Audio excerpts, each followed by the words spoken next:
Dobrý, já si myslím, že to bude povedený, hezký.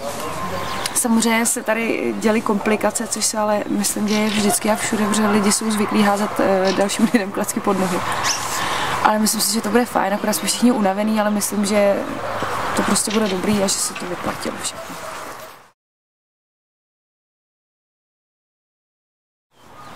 Dobře, já jsem s ním předtím nikdy nedělala a on mě tak hrozně hezky oslovil, mě to tak jako vždycky dojalo.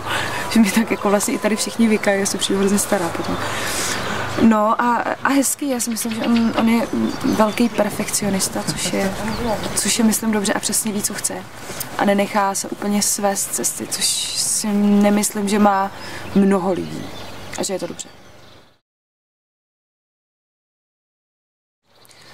Tak já s písečákama spolupracuju už jako delší dobu a vždycky mě ta práce s nimi bavila.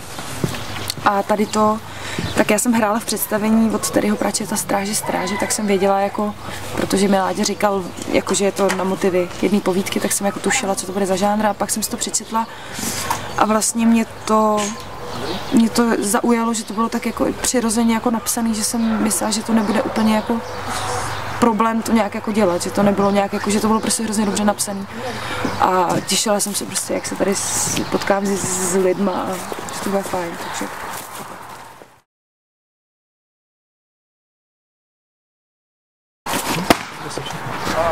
To byl konec. Klapka. Niga. Tak co nám povíš o Niga.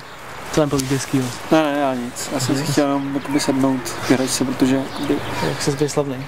přesně tak. Jakoby já, když se fotím jakoby se slavnou osobností, tak mám pocit, jako, že patřím prostě jakoby k nim. Takže to mi hned hrozně zvyšuje sebevědomí. To je všecko. Tak díky. Díky.